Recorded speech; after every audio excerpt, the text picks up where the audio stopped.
Fantastic. Okay, let's get this party started. And I'm so happy to see so many of you in this room. Some of you might know Nikki, who is the other co-executive director of the Crypto Value Association, and we had a little bit this bet who would fill the room the most, and I can say that we're winning in this room even compared to the one downstairs. So well done to everyone for being here. Thank you so much for being here. We'll have Mark that will be leading this panel discussion now on MICA, a very relevant topic, I think, to us all here. So I'll let you, without further ado, get started. Thank you. Let's give a round of applause. Super. Well, thank you everybody for coming to what is going to be the most interesting panel over the 2 days to talk about, believe it or not, regulation. We've got a wonderful bunch of panelists with us today, ranging from practitioners to legal minds to regulatory affairs specialists. So we're going to look at a little bit around MICA. I'll give you a short introduction to MICA. And the original title was The Good, the Bad, and I notice it's been taken off now, which I'm a bit disappointed about, The Ugly. Because the ugly was my role in all of this. The good and the bad was to the panelists to discuss. Just to set the stage a little bit for you before I ask the esteemed panelists to come in with one thought on what is good and what is bad from MICA, just to give you a few moments to think. My name is Mark Tavener. I'm very proud to be representing ZOF, which is a Swiss-based, Swiss-licensed on-off ramp for crypto. MICA, Market in Crypto Assets, was a piece of work launched by the European Parliament and given to the European Commission to draft as regulation in 2019. And here we are in 23 with MICA about to be put into practice. We estimate probably sometime in 2024.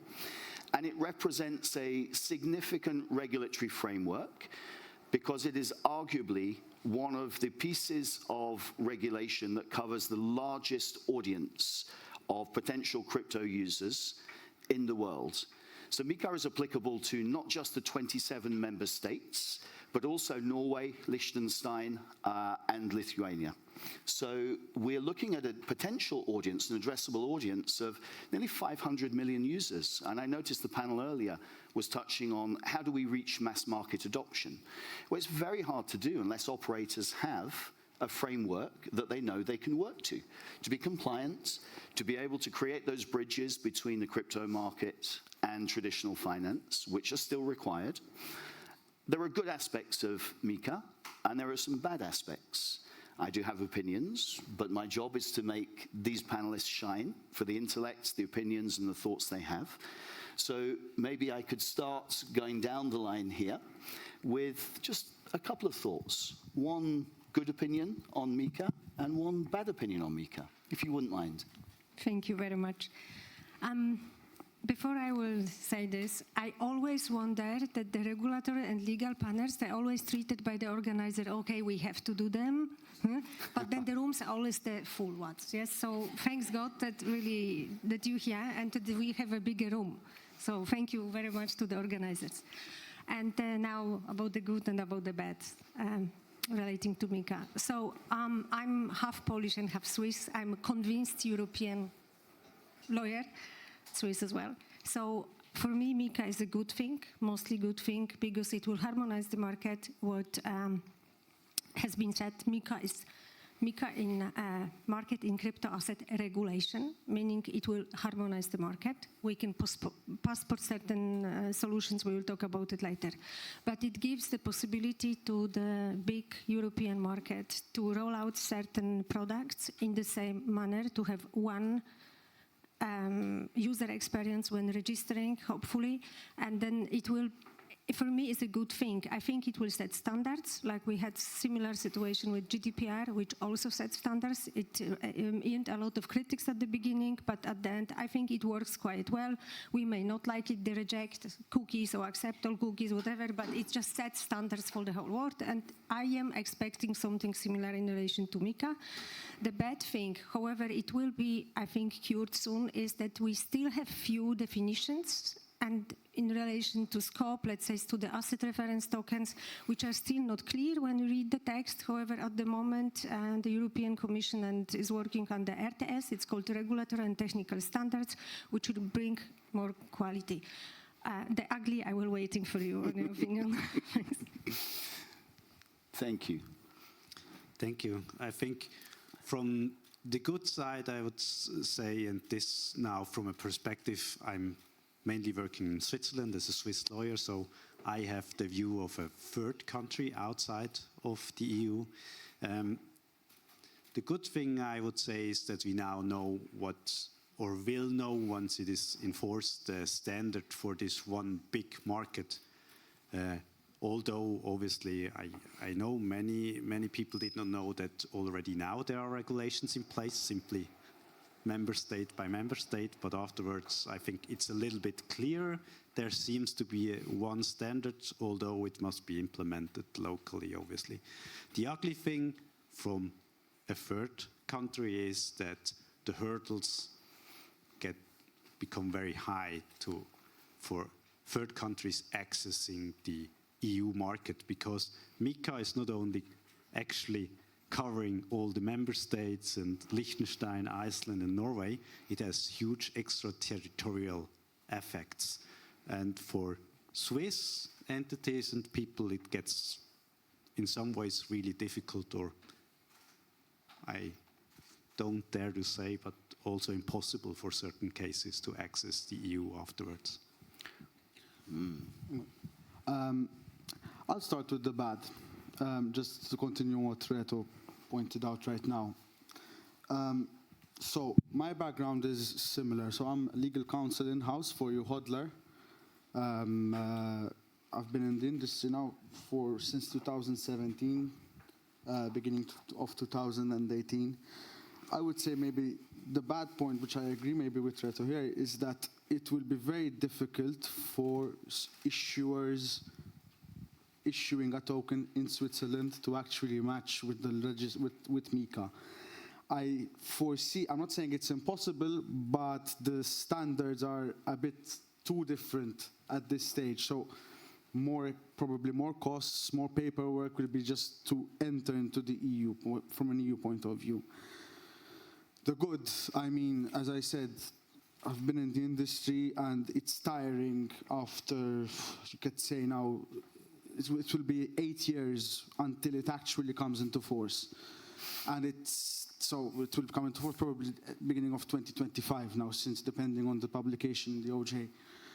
I mean, it's been so fragmented. It's been so tiring. And I can speak maybe not for myself, but also for everyone who is in the industry, who's a CASP, WASP, whatever you want to call it. It's been tiring. Not battling, but to have a standard to follow and to actually having it applicable across the board. So I would tie up with the previous panelists in saying it's good at least that there is far less fragmentation. Chris, you're going to give us hope down there and focus on some ecstatic pieces of news. Yeah, absolutely. I mean, I love this chair. I'm going to stay here for an extra panel, and I'm going to make it positive.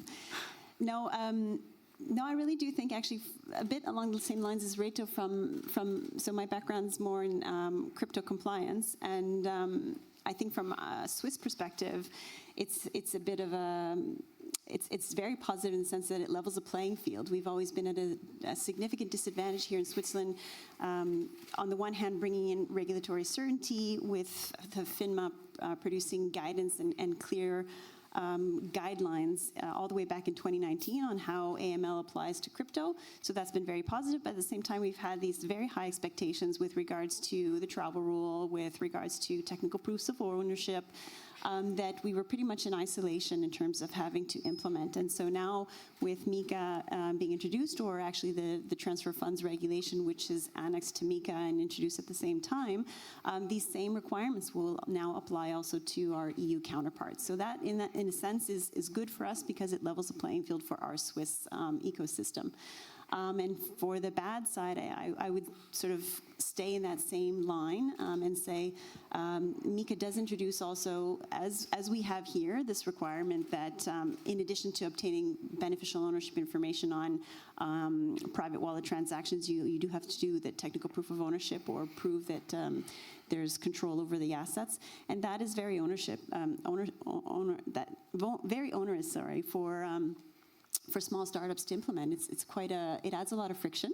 And I think the Swiss community knows that very well, but I think it's going to be a bit of a wake-up call for a lot of the smaller CASPs on the EU side. Yeah, and that's an interesting point. Some of the companies that I was speaking to as MICA was being negotiated, particularly talking about transfer of funds, were horrified by this concept of needing to identify almost every individual, every counterparty involved in every transaction from the first euro cent. And we're talking in monetary terms of an extra $10 cost on every transaction.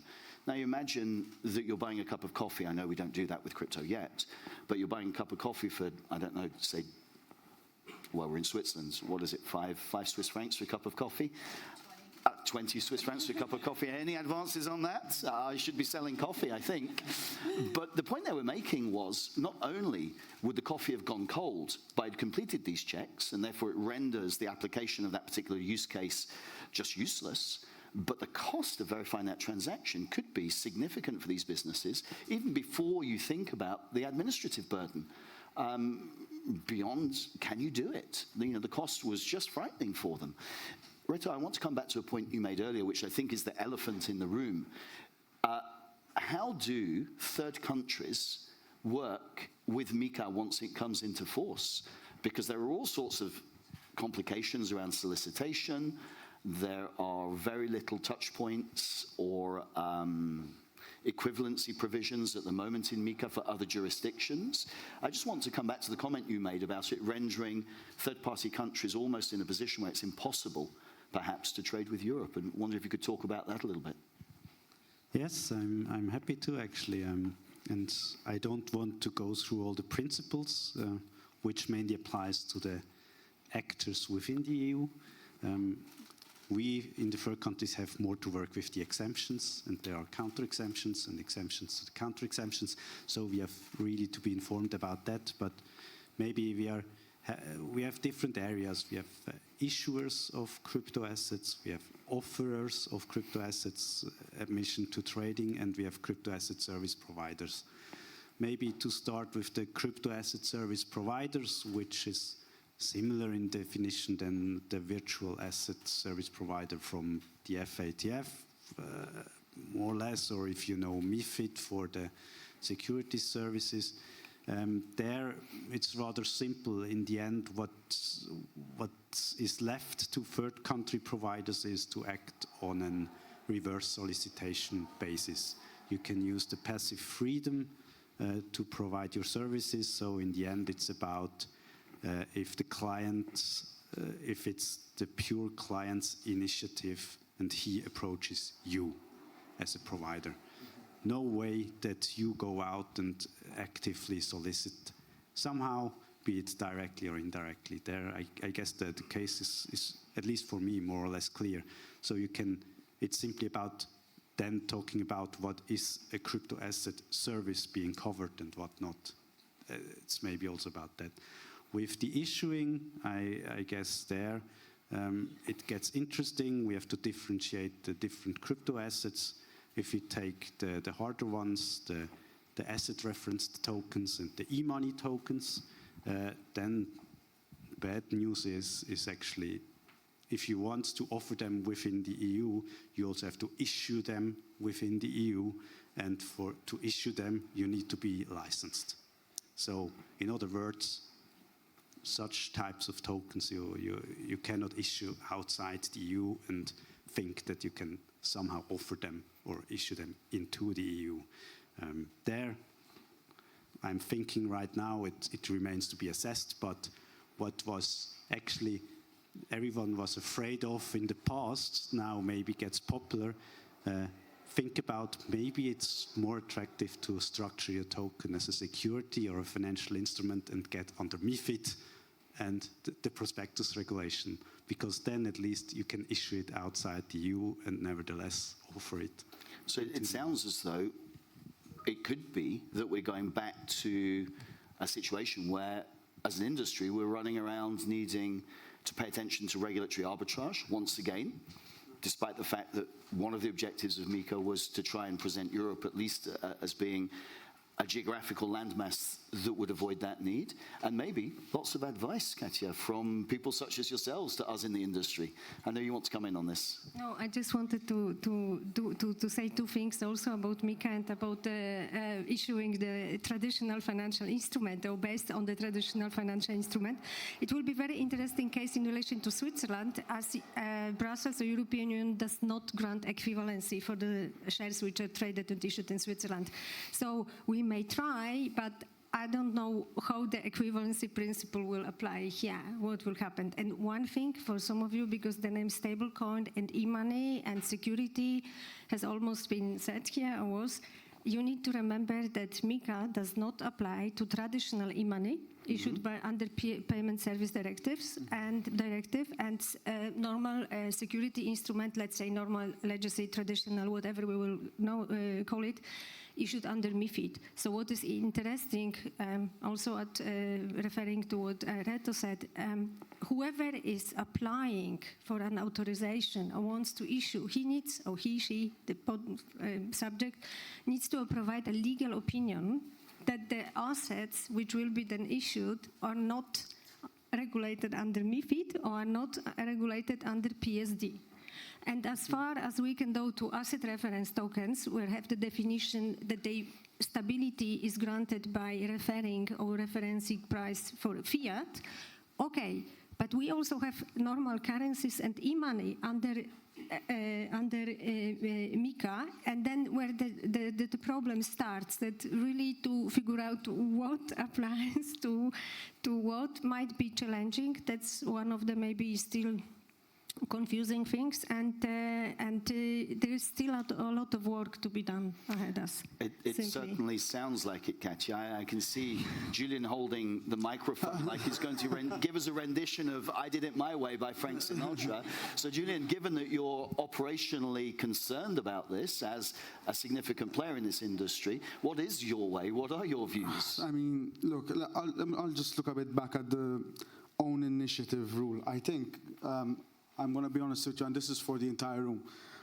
What earned me a seat here this year was my question to the regulatory panel last year.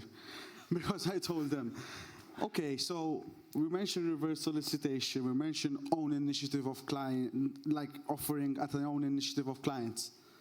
The services at their own initiative. But where does that start and where does that stop? And you can imagine the room went...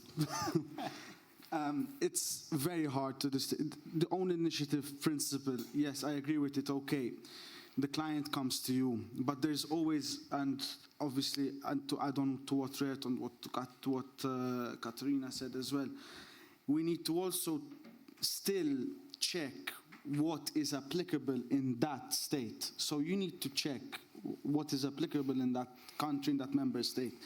If there is a very hard rule that says, listen, as soon as you add one slight advertisement goes to a client in that country, you are deemed to be actively soliciting. And please note, there are EU countries already that are digging into advertising and crypto advertising. You could easily fall out of that. Yes. And that is where the legal opinion comes in, not only for the issuance, but also for the service rendering, because you would need to prove that you are not actively soliciting, where you are relying on this particular rule. I think it's in recital 51 of the MICA, so it speaks about the own initiative. To add to it, there will be a definition by the RTS. What does it mean that you have to prove, and what you have to prove? So but it might be easier though, but the requirements will be quite high. Chris, I would like to come to you as, again, from an operational perspective, being a very large player in the space, sitting here, being relatively neutral on the panel. I would be frightened if I was in this audience at the moment, sitting in a third country like Switzerland, about, well, what does that mean? It's 24, it's 25, that it might come into force and be pushed down for each country to implement and to interpret. But what do we do in the meantime? How does it feel out there in the field with MICA now being published, but not quite being active, and us being still in a state of limbo? where we arguably were in 2019. I mean, we at SDX, we're essentially an infrastructure provider, so it affects us indirectly in a number of different ways. I think what we've paid a lot of attention to is also the DORA that's been introduced, the Digital Operational Resilience Act. Yep.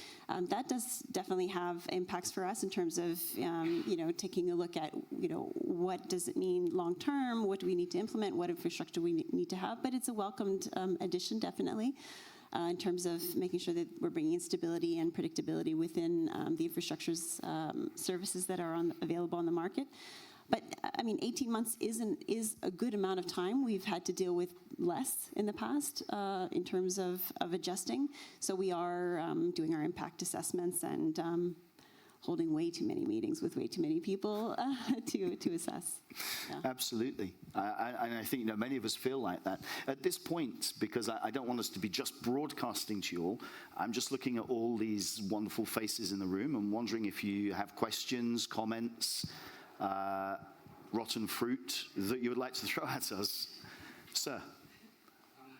From the project view, if I see all this regulation coming up, even if I see also a lot of benefit, because I'm a lawyer in my background as well, but I'm at the moment consulting for my project, Leave Europe and Switzerland, because at least the uncertainty which has come up here, for many blockchain projects, it's impossible to maintain and fulfill, like Reto also mentioned a little bit in the midterm, because we want to deal from blockchain with the world. We want to serve the world. We want to give rights, like in the last panel, give rights back to the people.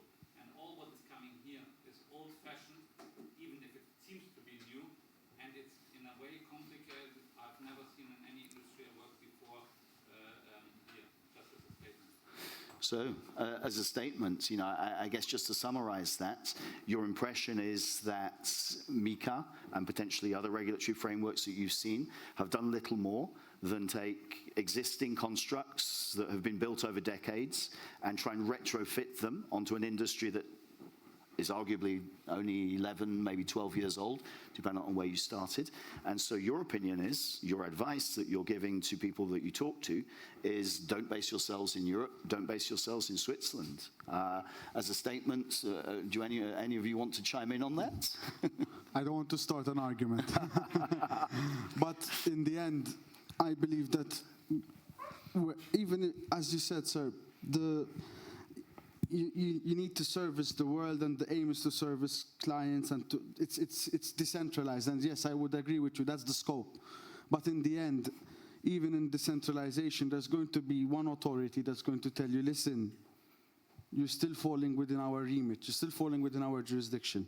So go where you go, in the end, you're still going to be subject to regulation, you're still going to be subject to a rule which is going to apply to you, even indirectly, just because of having the product available. So it's debatable. Gotcha. Because we hear enthusiasts, yes, about crypto and how important it is, and we all know like all of the steps. Last November, I was kindly invited by Swiss National Bank to a seminar dealing with digital finance, simply, Swiss National Bank. And there were regulators from many countries, and they said, oh, the digital finance and crypto industry became too big to ignore. For them, it's too big to ignore. It's not to do something, it's to ignore. They need to look on that quiet, so let's see what will happen. And what I want to say is I understand what you think. I understand that you might be disappointed. But I think, firstly, we need to be realistic. If we would like to have a worldwide regulation, it will probably never happen. So let's start with the politics of small steps. And second, we cannot come and say we don't need to have any regulations because we need mass adoption. And investment funds, professional investors, they simply can't, because of their internal policies, invest in something what is not regulated and where the future is not known.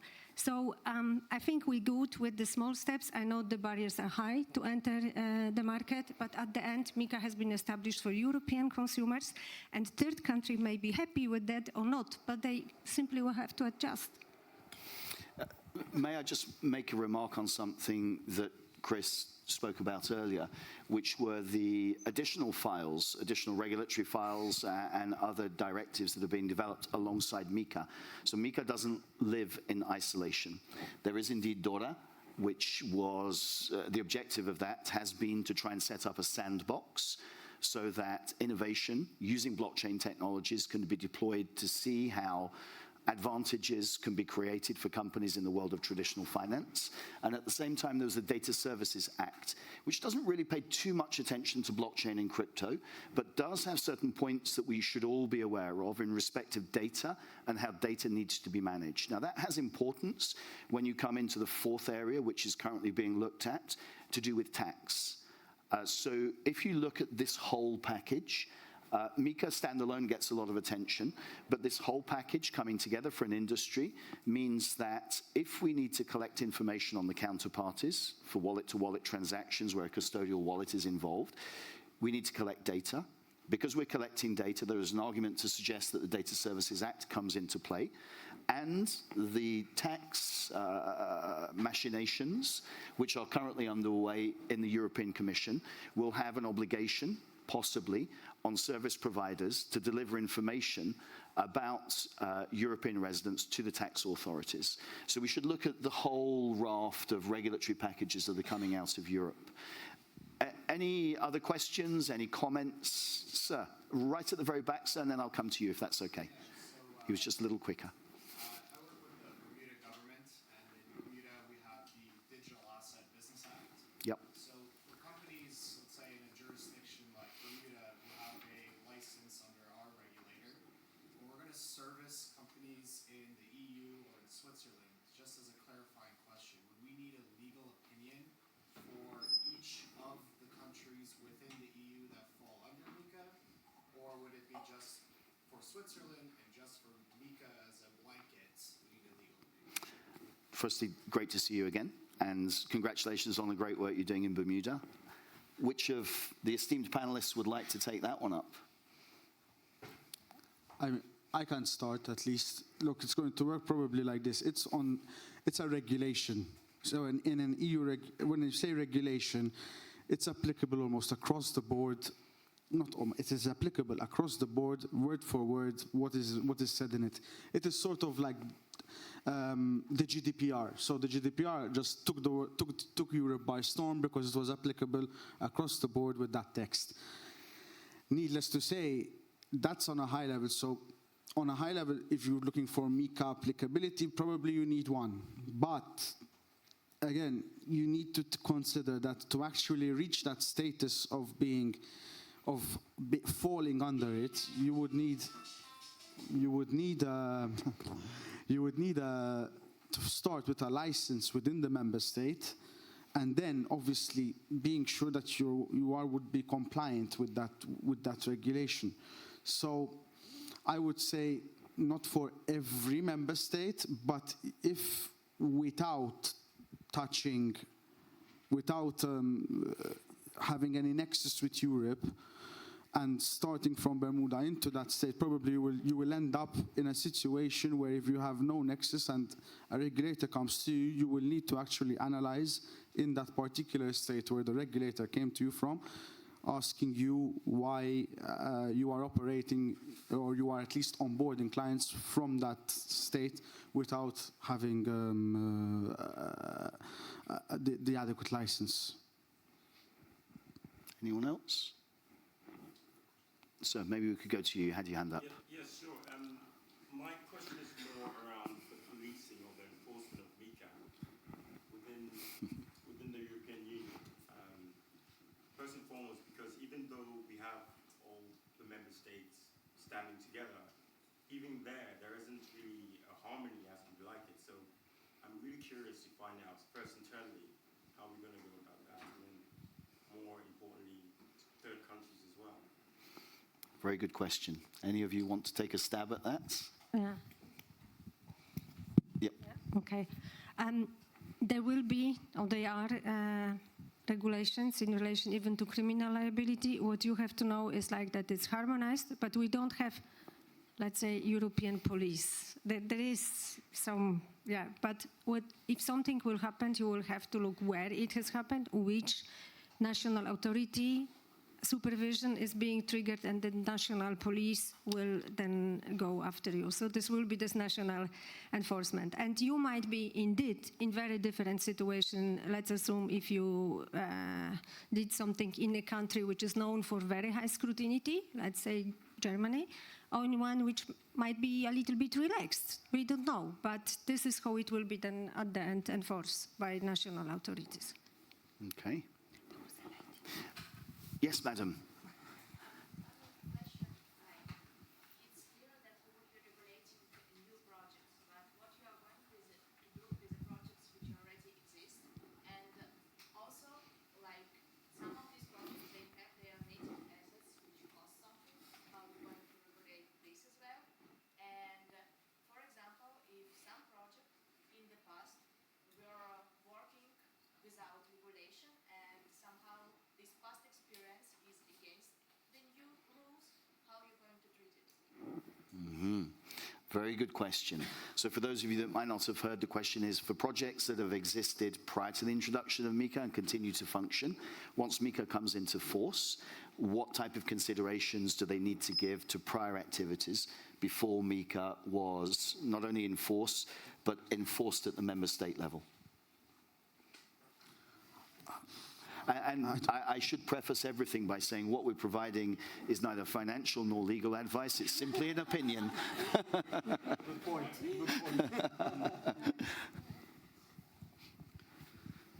Indeed, it's an interesting question, but I guess at least one point is more or less clear with regard to already existing ones. You get, once MICA will be officially published, you will get 12 or 18 months, depending on which area you're active in, to prepare so that you are, when this point of time is coming up, that you are then ready either to continue in a compliant way or to stop your activities with regard to the European area. That's the very hard and simple answer, but yeah, in the end, this has been already how it was always how it worked in the legal field. Obviously, you have with existing projects, they sometimes had advantages to start in a low or non-existing regulation, but at some point of time they have to adopt actually to the new rules, and that's how it's played out. And as Katrina said, maybe you are lucky and are maybe active in some member jurisdictions which are more relaxed a little bit, or you are active maybe more in Germany or France where it's really strict. Yeah, in the end. So I'm slightly mindful of time, and I know we only have a few minutes to go. What I'm going to propose to do, if it's okay, Katja, is to take one more question, which we'll answer briefly, and then I'd like to run down the panel, starting at Chris coming this way, because I know Reto and Katja would like to have just a short moment to highlight the important work that the CVA is doing on these topics. So one final question from the audience. This gentleman here was quickest.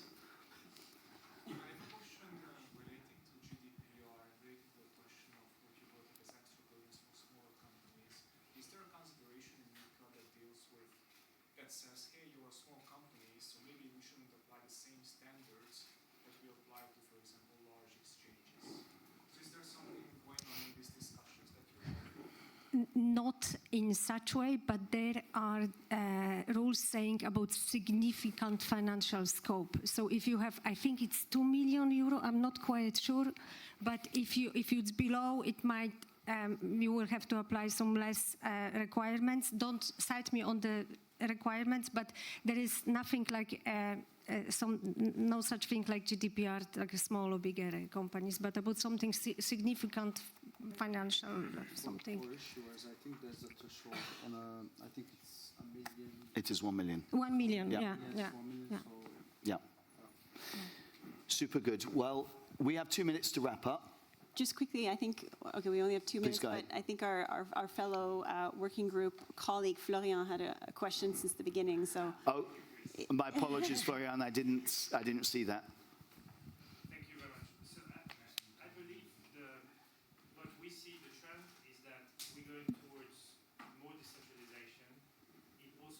token issuance. Now we all think about there's an issuer of a token, there's a foundation or somebody that issues. The trend goes now towards decentralized issuance, where the smart contract is not controlled by one entity but many. How would you treat this? Because now all is focused on centralized issuance, centralized exchanges. How would you treat this? Because that's the way forward. I think if we really have truly decentralized platform, MICA or whatever will not apply. But I would be happy if you guys could give me more than one example of truly decentralized platform. Because whatever we have, there are always majority of votes which are held in one or few hands, or somebody just put significant investment who wants to get some money back. This is the way how you need to control it. So I know people who saying the truly decentralized was Uniswap version 1. And whatever come later, I don't want to say it, I don't want to basically upset anybody, it's probably not more truly decentralized. And we can have the discussion like for hours if you want to. I think there is, as you know, there is a wonderful forum to have that discussion within the association. And I know you guys would like to mention that very briefly, but I'd like to just run down the panel for one final, very short, good thing about MICA, if you wouldn't mind. Try and finish on a positive. Yeah, I have to You come like back. its name? I have to come back to leveling the playing field for our Swiss community. I think that's the strongest point for me. Very cool. I'm just simply happy there's no more fragmentation as there was before, so I'll repeat it again. Super. Yeah, it's a uniform standard now. We know and can access a big market. Super. The same here. Super. And Same Katja, here. shout out for the working group, please. Okay, thank you very much. So Reto and I, we recently have been appointed to be the co-chairs of regulatory working group within Crypto Valley Association. This is the, thank you. I think this is one of those groups, if not the one, which does majority of the work. I know the IML group is also very active. I know, guys, I know. But we see that our work is needed, that we try to also help our members. We meet usually every 2 weeks. Our next meeting will be on June 22, 4:30, I guess, or 3:30 in the afternoon, 3:30. And we would like to welcome whoever would like to join us. Think about it, to join us. We will be doing great stuff, want to publish things, want to have webinars for our members, and share our knowledge and experience. Get involved, everybody, please. Big round of applause for the panelists.